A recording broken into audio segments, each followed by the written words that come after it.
4 দিনের সফরে নিজ জেলা পাবনায় রাষ্ট্রপতি মোহাম্মদ শাহাবুদ্দিন।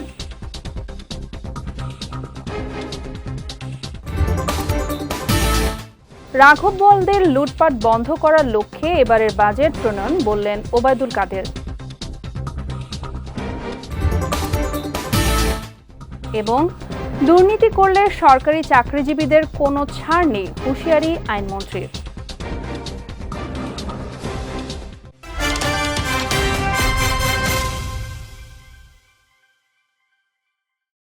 আসসালামু আলাইকুম। বিজয় রাতের সংবাদে আমন্ত্রণ জানাচ্ছি আমি সাদিয়া রেজওয়ানা তন্নি। শুনছিলেন শিরোনাম, এবারে বিস্তারিত।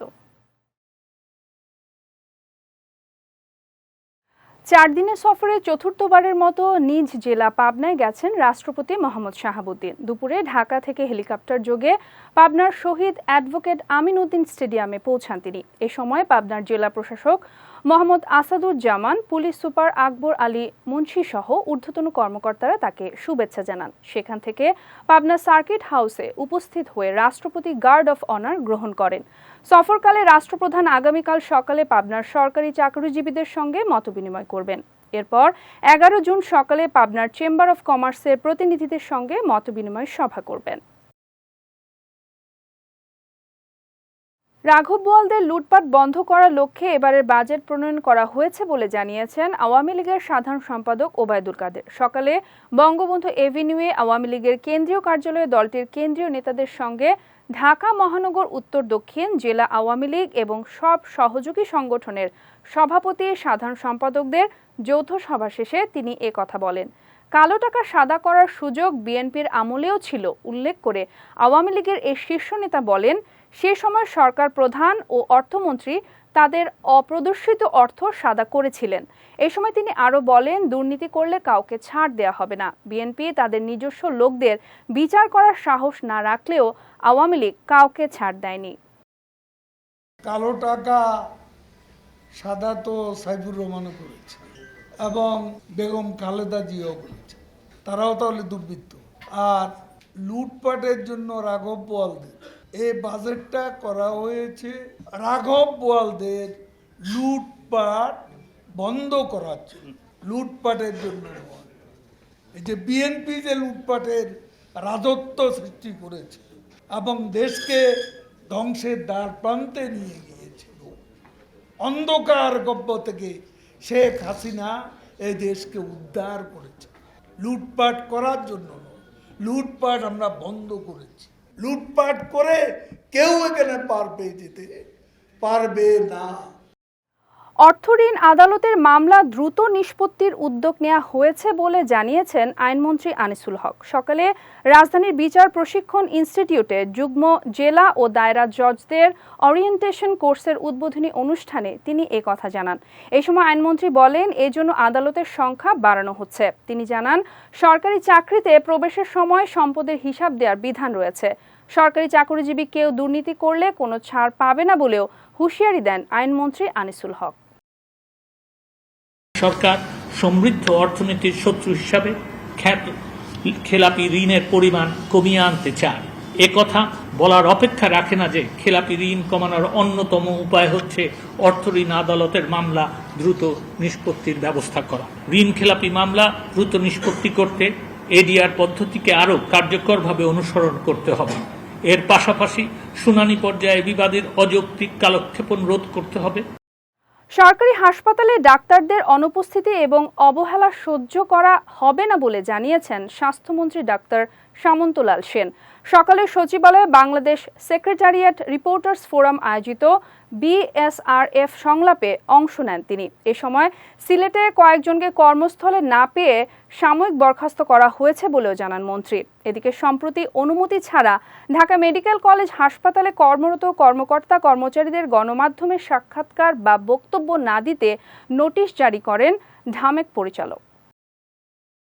সাংবাদিকরা সাংবাদিকদের মতো কাজ করতে বলে, সুতরাং এখানে যেন কোনো রকম বৈষম্য কিংবা কোনো রকম বিবাদ না হয়, এটা আমি ওনাকে স্পষ্ট করে বলে দিয়েছি যে তাদের তবে একটা কথা সত্যি, আমি নিজেও ফেস করি যে অনেক সময় দেখা যায় যে আমরা যখন রুগী দেখি, আমার ক্ষেত্রে কিন্তু আমি অনেক সাংবাদিকদের সঙ্গে এত বড় বড় মেসিভ ঘটনা বাংলাদেশে ঘটছে, নিমতলির থেকে শুরু করে আমি ট্যাকেল করেছি, কিন্তু ওইটা একটু নিজেকে মানে করে ট্যাকেল করতে হয়। সেটি আমি ওনাকে বলছি যে এখানে যেন মানে সাংবাদিকদের সাথে কোনো খারাপ আচরণ না করা হয়। এটা আমি আজকে সকালে ওনাকে ডেকে বলে দিই। উপজেলা পরিষদের চতুর্থ ধাপে স্থগিত হওয়া 19টি উপজেলা নির্বাচনে ভোটের হার অন্য সব ধাপের চেয়ে বেশি বলে জানিয়েছেন প্রধান নির্বাচন কমিশনার কাজী হাবিবুল আউয়াল। বিকেলে ইসি সচিবালয়ে ভোট পরবর্তী ব্রিফিংয়ে তিনি একথা জানান। সিএসি বলেন, দেশের 495টি উপজেলার মধ্যে আজ পর্যন্ত 469টিতে নির্বাচন সম্পন্ন হয়েছে। এবার প্রতিটি জেলায় 3টি বা 4টি ধাপে ভোট হয়েছে। এজন্য প্রশাসনিক কর্মকর্তাদের জন্য সহজ ও স্বস্তিদায়কও হয়েছে। এই নির্বাচনের একটা বৈশিষ্ট্য, এবার জেলার ভিতরে, জেলার বাইরে নয়, ধাপগুলোকে জেলার ভিতরেই সীমিত রাখা হয়েছিল। প্রতিটি জেলায় 3টি বা 4টি ধাপে। এর ফলে নির্বাচন ব্যবস্থাপনাটা প্রশাসনের জন্য এবং নির্বাচন কর্মকর্তাদের জন্য সহজ হয়েছে এবং স্বস্তিদায়কও হয়েছে। তো আজকে 469টা হয়ে গেলে পর আর 26টি অবশিষ্ট থাকবে। 26টির মধ্যে অনেকগুলো এখনও ডিউ হয়নি, কয়েকটি আদালতের নির্দেশনার কারণে আমরা স্থগিত রেখেছি। যথাসময়ে ওগুলো আমরা করব। তো আজকে পর্যন্ত আমরা 1180টি ভোট কেন্দ্রের মধ্যে 235টি ভোট কেন্দ্র তথা 1/3 হিসাব পেয়েছি। সেদিক থেকে উপস্থিতির হার হচ্ছে 43.9144। এবারে জেলার সংবাদ।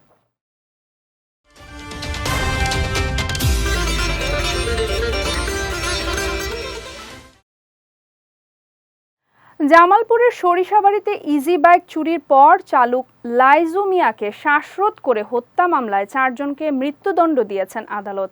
এছাড়া তাদের প্রত্যেককে 50,000 টাকা করে জরিমানা প্রদান করা হয়েছে। দুপুরে অতিরিক্ত জেলা ও দায়রা জজ 2 এর আদালতের বিচারক মোহাম্মদ আনোয়ার সাদাত এ রায় ঘোষণা করেন। মামলার বিবরণে জানা যায়, 2016 সালের 1 অক্টোবর সরিষাবাড়িতে ইজি বাইক চুরির পর চালক লাইজু মিয়াকে শ্বাসরোধে হত্যা করে আসামিরা। এই ঘটনায় নিহতের পিতা বাদী হয়ে মামলা দায়ের করেন। মামলায় সন্দেহজনকভাবে রুবেল মিয়া ও মনি তাহেরকে গ্রেফতার করে পুলিশ। আসামিরা 164 ধারায় স্বীকারোক্তিমূলক জবানবন্দি দেন। পরে মামলায় 17 জন সাক্ষীর সাক্ষ্য গ্রহণ শেষে এ রায় ঘোষণা করেন আদালত। কুমিল্লার বুড়িচং সীমান্তে ভারতীয় সীমান্তরক্ষী বাহিনী বিএসএফ এর গুলিতে আনোয়ার হোসেন নামে এক বাংলাদেশি যুবক নিহত হয়েছেন। সকালে উপজেলার বাকশিমুল ইউনিয়নের মিরপুর গ্রামে বাংলাদেশ ভারত সীমান্ত এলাকায় এ ঘটনা ঘটে। বিজিবি পুলিশ ও স্থানীয়রা জানায়, ভারত সীমান্তবর্তী এলাকায় গেলে বিএসএফ সদস্যরা তাকে লক্ষ্য করে গুলি ছোড়ে।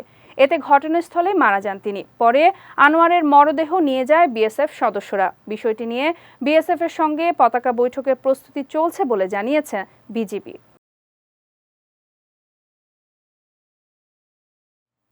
জামালপুরে ব্রহ্মপুত্র নদে পানি বৃদ্ধির সঙ্গে সঙ্গে বেশ কয়েকটি স্থানে তীব্র ভাঙন দেখা দিয়েছে। ইতোমধ্যে নদের গর্ভে বিলীন হয়েছে বসতভিটা ও ফসলি জমি। এছাড়া ভাঙন হুমকিতে রয়েছে একটি বাজার, পুলিশ তদন্ত কেন্দ্র, কয়েকটি শিক্ষা প্রতিষ্ঠান সহ কয়েক গ্রামের মানুষের বসতভিটা ও ফসলি জমি। তবে ভাঙন রোধে প্রয়োজনীয় ব্যবস্থা নেওয়ার আশ্বাস দিয়েছেন জেলা পানি উন্নয়ন বোর্ড। জামালপুর প্রতিনিধি ইয়ামিন মিয়ার পাঠানো তথ্য চিত্রে মাহমুদুর রহমানের ডেস্ক রিপোর্ট। জামালপুরের দেওয়ানগঞ্জ উপজেলার চর আমখাওয়া ইউনিয়নের পাটাধোয়া পাড়া থেকে মৌলভীর চর পর্যন্ত প্রায় 2 কিলোমিটার এলাকায় ব্রহ্মপুত্র নদে তীব্র ভাঙন দেখা দিয়েছে। পানি বৃদ্ধির সঙ্গে পাল্লা দিয়ে বাড়ছে ভাঙন। গত 3 বছরে নদের তীরবর্তী 8টি গ্রামের প্রায় 1000 পরিবারের ঘরবাড়ি এবং অন্তত 200 একর ফসলি জমি নদের গর্ভে বিলীন হয়েছে। এবারও ভাঙন হুমকিতে রয়েছে মণ্ডলপাড়া, মুন্সিপাড়া, চুনালীপাড়া, চিথুলিয়া, পশ্চিমপাড়া, পশ্চিম পাটাধোয়াপাড়া এবং মৌলভীচর। এছাড়াও ভাঙনের কবলে পড়তে পারে শতবর্ষী সানন্দবাড়ি বাজার, পুলিশ তদন্ত কেন্দ্র, মসজিদ, মাদ্রাসা সহ আশপাশের কয়েকটি শিক্ষা প্রতিষ্ঠান। ভাঙন ঠেকাতে ইতোমধ্যে জিও ব্যাগ ফেলা শুরু করেছে পানি উন্নয়ন বোর্ড কর্তৃপক্ষ। তবে তাতেও থামছে না ভাঙন।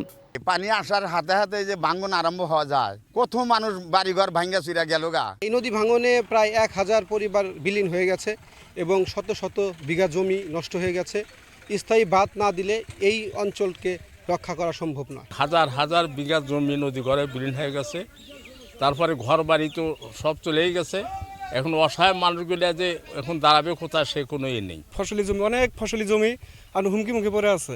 যদি নদী আর কিছুদিন ভাঙে তাহলে তো আমাদের অনেক বিপদ হবে। পাশে রয়েছে সানন্দবাড়ি বাজার, এখানে রয়েছে কলেজ, মাদ্রাসা, হাই স্কুল এবং বিভিন্ন শিক্ষা প্রতিষ্ঠান, এগুলা বিলীন হয়ে যাবে। তাই দ্রুত গতিতে এই জিওব্যাগ ডাম্পিংয়ের কাজ করা দরকার এবং স্থায়ী একটা বাঁধের দরকার। এদিকে স্থায়ীভাবে ভাঙন প্রতিরোধে একটি প্রকল্প ঊর্ধ্বতন কর্তৃপক্ষের কাছে পাঠানো হয়েছে বলে জানিয়েছেন পানি উন্নয়ন বোর্ডের নির্বাহী প্রকৌশলী। ইতিমধ্যে আমরা ডাম্পিং কাজ করছি, পাশাপাশি এই অংশে স্থায়ী প্রতিরক্ষামূলক কাজ বাস্তবায়নের জন্য আমাদের একটি প্রকল্প দাখিল করা আছে। বর্তমানে পানি সম্পদ মন্ত্রণালয়ে প্রক্রিয়াধীন রয়েছে। এই প্রকল্পটি অনুমোদন হলে ওই এলাকায় স্থায়ী প্রতিরক্ষামূলক কাজ বাস্তবায়ন করতে পারব। ভাঙন প্রতিরোধে সংশ্লিষ্ট কর্তৃপক্ষ দ্রুত প্রয়োজনীয় পদক্ষেপ নেবে, এমনটাই প্রত্যাশা ভাঙন আতঙ্কে থাকা এলাকাবাসীর। Bijoy TV news desk.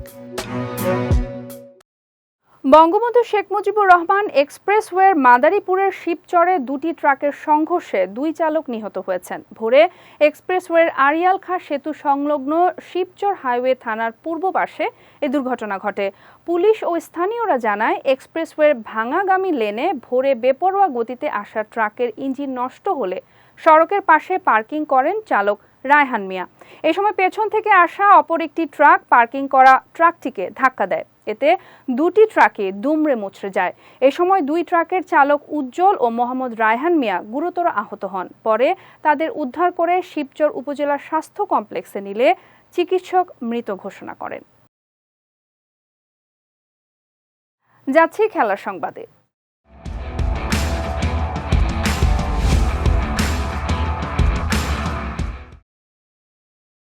শ্রীলঙ্কাকে হারানোর আত্মবিশ্বাস সঙ্গী করে ডালাস থেকে নিউ ইয়র্ক পৌঁছেছে বাংলাদেশ দল। এই জয়ে সুপার 8-এর স্বপ্ন এখন জোরালো টাইগারদের। তাই আগের ম্যাচের ভুল কিংবা সৌম্য লিটনদের ব্যর্থতা নিয়েও চিন্তা করছে না বিসিবি। তবে নিউ ইয়র্কের উইকেট নিয়ে সতর্ক টাইগাররা। এদিকে একটি জয়ে পুরো দলের আবহ বদলে গেছে।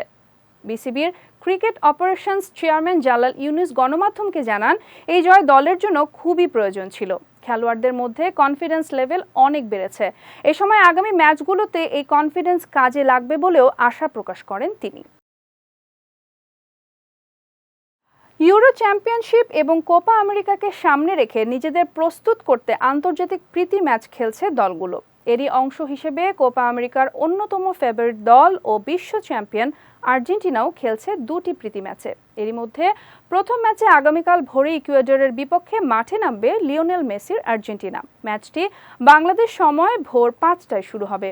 মেসিদের দ্বিতীয় ম্যাচে প্রতিপক্ষ গুয়াতেমালা। আগামী 15 জুন সকাল 6টায় শুরু হবে 2 দলের লড়াই। এরপর 21 জুন কানাডার বিপক্ষে ম্যাচ দিয়ে শুরু হবে নিওলেন্স স্কালোনির শিষ্যদের কোপা আমেরিকার শিরোপা ধরে রাখার মিশন। গ্রুপ পর্বে কানাডা, চিলি ও পেরুর বিপক্ষে খেলবেন মেসিরা।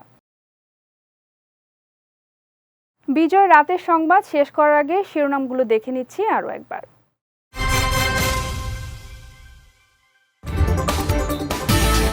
চার দিনের সফরে নিজ জেলা পাবনায় রাষ্ট্রপতি মোহাম্মদ শাহাবুদ্দিন।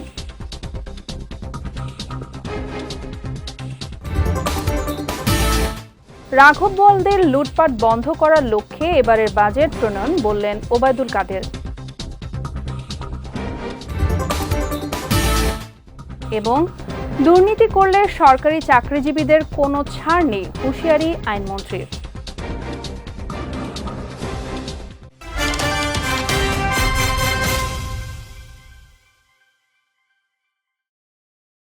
বিজয় রাতের সংবাদ শেষে আজকের মতো আমি সাদিয়া রেজওয়ানা তন্নি আপনাদের কাছ থেকে বিদায় নিচ্ছি। আগামীকাল একই সময়ে নতুন সব খবর দেখতে চোখ রাখুন বিজয় টিভিতে। এছাড়াও আজকের বিজয় রাতের সংবাদের ভিডিও দেখতে পারেন আমাদের ইউটিউব এবং ফেসবুক পেজে। আমাদের ইউটিউব হলো youtube.com/bijoytvofficial এবং আমাদের ফেসবুক পেজ হলো facebook.com/bijoytvlimited। এতক্ষণ সঙ্গে থাকার জন্য ধন্যবাদ সবাইকে।